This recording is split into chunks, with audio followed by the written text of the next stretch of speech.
Général Michel Faudria, bonjour. Bonjour. Et meilleurs vœux pour cette nouvelle année 2024. Vous êtes le premier de l'année pour notre magazine Retex Géopolitique, Défense et Sécurité. Je rappelle que vous êtes général, que vous avez commandé un régiment d'hélicoptères, vous êtes Saint-Cyrien, vous avez fait l'IHEDN, l'École supérieure de guerre, le CHEAR et le CHEM, et vous êtes également, et c'est ce qui va nous intéresser à proprement parler aujourd'hui, président de l'association régionale 9, vous nous expliquerez ce que ça signifie, de l'IHEDN. Alors, une question me taraude avant d'aller plus loin, c'est qu'est-ce qui fait que jeune homme, on décide de devenir militaire? Le goût de l'action, la passion, je dirais, il y a plusieurs origines possibles, mais en tout cas, me concernant, ce n'est pas une origine familiale, tout au plus les souvenirs de mon grand-père, de la guerre de 14-18, qui m'ont un peu hanté quand j'étais enfant, et après, la passion de l'action, devenir pilote, devenir officier, c'était un rêve que j'ai réalisé. Et donc, un parcours riche, depuis une classe préparatoire Saint-Cyr. Bon, en fait, j'ai fait une classe préparation Saint-Cyr, mais ça peut surprendre un petit peu, orienté lettres supérieures. Donc j'ai fait Cagnes, Hippocagne, mais avec vraiment, en fond, l'objectif c'était quand même de faire le concours de Saint-Cyr. C'était pas faire de Normale Sup. Voilà. Donc, mais ça m'a pas empêché, parce qu'on pense toujours que les militaires sont aussi très scientifiques, orientés sur les choses très technologiques. Ça m'a pas empêché de devenir pilote. Ce qui est quand même pas forcément évident au départ, mais on peut très bien, avec une formation littéraire, donc une culture un peu historique, géographique et littéraire, prendre des spécialités un peu plus scientifiques. Voilà. C'est un point important à préciser, effectivement, puisque dans l'inconscient collectif, on imagine souvent les militaires, et surtout les pilotes, comme de grands matheux. Donc ils ont également le droit d'être littéraires. Voilà. Très bien. Et ensuite, quel est votre parcours après Saint-Cyr? Alors j'ai en fait, comme maintenant beaucoup de gens, j'ai un parcours à plusieurs facettes. J'ai fait quand même une carrière un peu longue dans les armées, 33 ans d'armée, et puis pour des raisons personnelles, j'ai souhaité me réorienter, donc j'ai fait une carrière de management dans une société américaine, rien à voir avec l'aéronautique, je précise, mais j'ai fait un peu de business, et puis ensuite j'ai fait de la formation de cadre, beaucoup, donc de la formation de cadre orientée sur des questions stratégiques, les grands enjeux, et puis je suis arrivé tout naturellement au bénévolat, donc maintenant je dirais je suis dans la partie présidence d'association, c'est un peu une carrière logique, je dirais, pour moi. Alors, concernant cette association, la R9, objectif.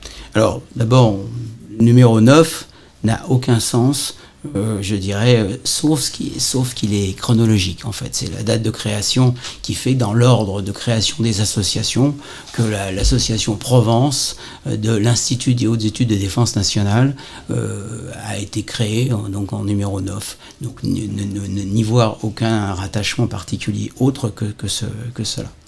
Alors on dépend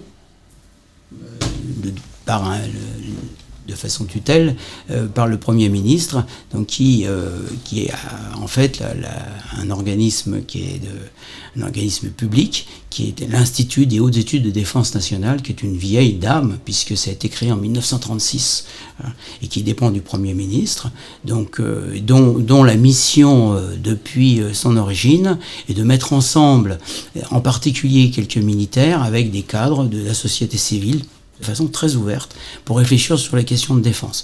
Penser la défense, en fait. Il s'agit de penser la défense. Donc une mission qui est triple, qui est d'une part de promouvoir une culture de défense, de participer à la cohésion nationale, et également de développer une réflexion stratégique sur les grands enjeux de défense et de sécurité. Et les associations régionales qui sont réparties sur tout le territoire national et outre-mer, puisqu'il y en a aussi partout dans tous les territoires d'outre-mer, c'est bien de reprendre cette mission, cette triple mission, dans les territoires. Et donc notre association est bien composée d'environ 220 membres sur 4 départements de la région Provence, modestement, je dirais, et on s'efforce avec une certaine efficacité vouloir justement promouvoir exactement les mêmes missions que celles qui dépendent du Premier ministre. Ces 4 départements, ce sont les Bouches-du-Rhône, le Vaucluse et les 2 départements des Alpes, donc 04 et 05. Très bien. Toutes ces associations au niveau national, donc vous avez dit qu'il y en a plusieurs, sont régies par les mêmes principes, la même charte? Oui, absolument. Donc il y a environ une quarantaine d'associations qui sont regroupées au sein de l'Union des associations. Donc je suis modestement l'un des administrateurs. Et ces associations, effectivement, ont un point commun. C'est d'une part, c'est de respecter une charte qui dépend, elle, du Premier ministre, donc la charte des auditeurs des associations régionales de l'Institut des hautes études des défenses nationales. C'est un peu compliqué, mais et cette charte a pour but effectivement de valoriser dans l'esprit, donc il faut quand même rester dans l'esprit de celui du Premier ministre, de développer la politique de défense de la France, de faire comprendre à nos citoyens l'utilité et de faire réfléchir sur les questions des relations internationales et les grands enjeux. Et les conditions en ce moment, au seuil de 2024, montrent bien qu'il y a de quoi faire sur ce sujet. Je suis un jeune. Je souhaite rentrer à la R9. Est-ce que c'est possible? Oui, c'est tout à fait possible. Alors, l'établissement public dont je parlais du Premier ministre est un organisme de formation qui délivre des formations qui sont au niveau national, au niveau régional, au niveau des jeunes, puisque vous me parlez des jeunes, entre 20 et 30 ans, des sessions spécialisées aussi de cyber, sécurité ou d'intelligence économique. Donc il y a un certain nombre, il y a un panel. Il faut savoir qu'à peu près 10 000 auditeurs sont formés par an par l'Institut. Et donc, dans nos associations, nous regroupons des gens qui ont suivi un jour ces sessions, ou qui veulent en suivre une. Donc si vous connaissez parmi vos proches des gens qui sont intéressés par ces questions de défense d'une manière générale, jeunes ou un peu moins jeunes, eh bien ils peuvent très bien demander à nous rejoindre.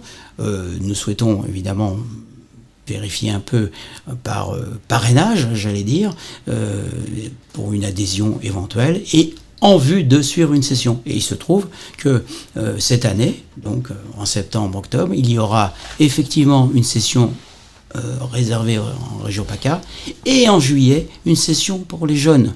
Pour la première semaine de juillet, il y a une session prévue pour les jeunes en région PACA également. Donc c'est l'occasion peut-être de nous rejoindre.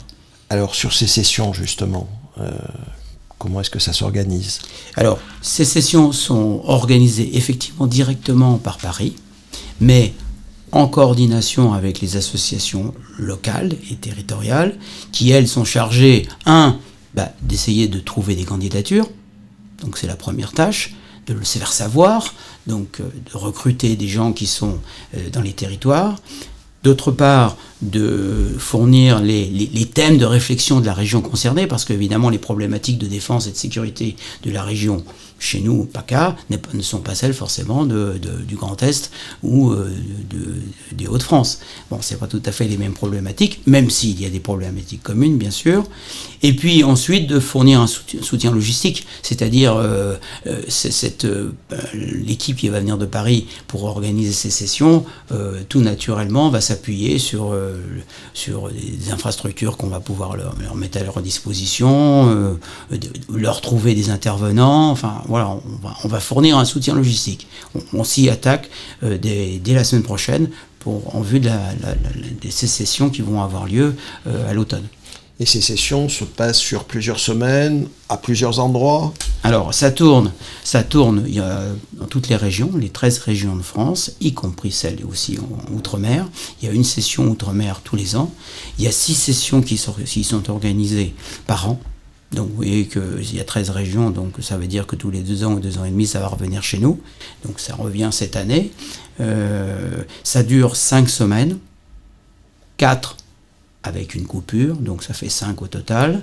C'est des semaines de 4 jours, du mardi au vendredi. Les sessions jeunes, c'est un petit peu différent. Pour les sessions jeunes, c'est seulement sur 5 jours. Donc c'est une petite semaine. Voilà. Et donc on met ensemble environ 80 et 100 personnes, qui sont tous volontaires, intéressés par les questions de défense. On leur applique, je dirais, une formation qui est maintenant très standardisée depuis 1936, j'allais dire. Donc un triptyque, en fait, des visites, des conférences et des travaux de réflexion. Et donc on met ensemble des gens qui ont des cultures, des formations différentes. Il y a quelques militaires, mais c'est surtout pas la majorité.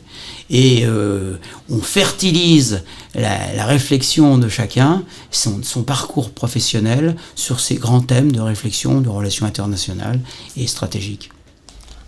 Donc les questions de défense, les questions militaires ne s'adressent pas uniquement aux militaires. Ah non, pas du tout. Non, l'intérêt pour les militaires de suivre ce genre de formation, c'est de faire passer concrètement auprès des civils qui vont venir justement c'est leur faire comprendre un petit peu plus par le biais d'échanges quotidiens, j'allais dire, et même avec un café à la main ou d'une soirée dans un restaurant, de faire comprendre ce qu'est un militaire dans sa fonction, et qu'un militaire comprenne aussi quels sont un peu les autres sujets de préoccupation d'un civil qui, lui, n'est pas forcément très orienté sur les questions militaires. C'est de mettre ensemble des gens, voilà. C'est tout l'intérêt de ce type. C'est tout à fait un concept, d'ailleurs, qu'on ne retrouve pas. Personnellement, je n'ai jamais rencontré dans le monde un concept identique. On met souvent ensemble des gens qui ont le même parcours, voire qui sont intéressés par les questions de défense, style ingénieur d'armement, etc. Là, c'est complètement ouvert. C'est-à-dire qu'il y a des docteurs, des avocats, des professeurs, voire un prêtre, voire des gens qui sont complètement en dehors de cette sphère. Mais l'intérêt, c'est de donner une culture globale de défense à la société française. C'est peut-être un moyen également d'éviter les biais et de se cantonner à un mode de réflexion très standardisé d'un point de vue professionnel, à faire de l'entre-soi. Donc quelque part, la R9, l'IHEDN, c'est vraiment un domaine ouvert, un monde ouvert dans lequel on peut s'immerger si on est intéressé par les questions de défense et de sécurité. Oui, absolument, tout à fait. L'intérêt, c'est justement de ne pas faire de l'entre-soi, ni de l'élitisme. On a évolué dans ce sens qu'au départ, effectivement, l'Institut était plutôt élitiste. Or, on s'est rendu compte, d'une part, qu'il y avait quand même des territoires qu'il fallait irriguer. Et dans un pays où, comme vous le savez, on a professionnalisé les armées, plus personne ne fait son service national. Donc là, cette culture, au départ, qui était universelle en quelque sorte, n'existe plus. Donc il est absolument indispensable qu'on irrigue la société française. Alors il y a un bon moyen aussi, c'est la réserve, c'est de développer la réserve. Le SNU, le service national universel, qui normalement a aussi cet objectif chez les plus jeunes. Donc il est absolument indispensable que si on veut développer une résilience de la société française, eh bien, tout le monde soit concerné par les questions de défense au sens global, au sens de l'ordonnance de 1959. C'est pas la défense militaire, c'est une défense globale, économique, partenariat avec une unité militaire ou de gendarmes ou même les pompiers, de façon à ce que les jeunes aient un contact C'est pas du recrutement, hein, absolument pas. Hein. L'idée, c'est pas d'en faire des futurs militaires. Même si de temps en temps, il y en a qui veulent, tant mieux. Mais l'idée, c'est surtout de leur faire comprendre les grands enjeux et l'intérêt de défendre son pays, en fait. Nous sommes actuellement dans une période complexe, complexe par l'accélération technologique, géopolitique. Si je comprends bien, les travaux que vous menez au sein de l'AR9 permettent d'avoir une vision beaucoup plus claire des tenants et des aboutissants.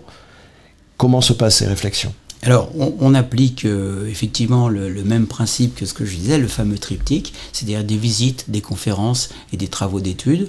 Alors, à titre tout à fait immédiat, j'allais dire, ou à très court terme, pour le début de cette année. Par exemple, la semaine prochaine, nous allons visiter le centre pénitentiaire des Baumettes, qui est bien connu, parce qu'on a en fait, parmi nos membres et nos adhérents, on a systématiquement des gens qui sont un peu partout dans toute la société française, et il se trouve que la directrice du centre donc des Baumettes est une auditrice qui a fait l'Institut des hautes études. Donc elle nous reçoit la semaine prochaine, donc c'est un des grands enjeux aussi, le monde pénitentiaire. On a, la semaine qui suit, on a une autre conférence où on va lancer notre thème d'étude pour l'année donc 24, qui va porter sur les enjeux de la dissuasion nucléaire, donc qui est quand même à l'ordre du jour, on en parle beaucoup, avec un certain nombre de grands acteurs que vous connaissez tous, qui sont la Chine et les États-Unis, et puis la Russie, évidemment.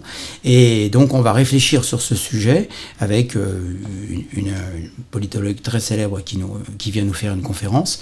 On a également, dès février, on a une visite à Istres, à la base aérienne d'Istres, où on va... Peut-être que vous ne le saviez pas, mais on a depuis 1964 une alerte nucléaire, 24 heures sur 24, depuis 1964, donc 2024. Alors, on a une alerte nucléaire avec le premier Mirage 4, avec l'arme nucléaire, donc qui a été mis en place par le général de Gaulle. Et donc, on va célébrer cet anniversaire, entre guillemets, qui n'est pas forcément un anniversaire très heureux, mais enfin, c'est comme ça, c'est une réalité. Et donc, on organise une journée sur la base aérienne, en partenariat avec les plus hautes autorités de l'État sur les problèmes nucléaires, donc au mois de février, c'est également prévu. Et puis, on a aussi une intervention qui me revient à l'esprit, on a le général commandant la zone de défense, toute la zone de défense sud, le général Laval, qui nous fait une intervention début février. Donc vous voyez que c'est riche. On a pas mal de choses qui sont prévues. Et l'idée, c'est bien, de faire, d'actualiser les connaissances de nos auditeurs, de nos membres, et aussi de le faire savoir. C'est-à-dire qu'on s'efforce d'inviter à toutes nos interventions, visites, etc., un certain nombre d'extérieurs. Pour leur faire comprendre qu'ils pourraient nous rejoindre et qu'il y a tout un intérêt à nous rejoindre. Et puis également, toujours dans un esprit de rayonnement, c'est peut-être un peu ce qu'on fait aujourd'hui d'ailleurs, aussi, c'est de faire comprendre que notre association vise à rayonner, à faire savoir les choses, et puis peut-être à faire découvrir un certain nombre de problématiques que les gens, dans leur quotidien, ne connaissent pas forcément tous les jours. Pour prendre contact avec la R9, je suppose que vous avez un site. Oui, bien sûr. Donc, là, c'est une colle par contre, parce que je ne connais pas. Nous mentionnons. Voilà. On a un communicant dans l'association qui est en charge de diffuser, et puis d'autre part de faire remonter Donc, on a un site qui nous permet effectivement de nous joindre facilement. Et donc, vous êtes les bienvenus. Il faut savoir qu'on publie systématiquement, on diffuse systématiquement nos travaux de réflexion, qui donnent lieu à un certain nombre de rapports, qui sont diffusés au plus haut niveau d'ailleurs. Pour vous donner un exemple, on a réfléchi l'année dernière sur les relations entre la France et l'Italie, sujet qui a un peu d'actualité également, et ce rapport a été... j'en ai la confirmation, il a été transmis directement au Quai d'Orsay, ministère des Affaires étrangères. Donc notre réflexion locale, j'allais dire, a été directement diffusée. Et j'espère bien que l'étude qu'on va mener prochainement sur les conclusions de la pertinence ou pas encore de la dissuasion nucléaire, eh bien je pense que ça ne manquera certainement pas d'intéresser un certain nombre de responsables. Écoutez, Général, c'est un gros programme pour 2024. Je vous remercie de votre venue. Et puis j'espère que nous aurons peut-être l'occasion de vous revoir très prochainement. Écoutez, ça sera toujours avec plaisir. Voilà, merci beaucoup.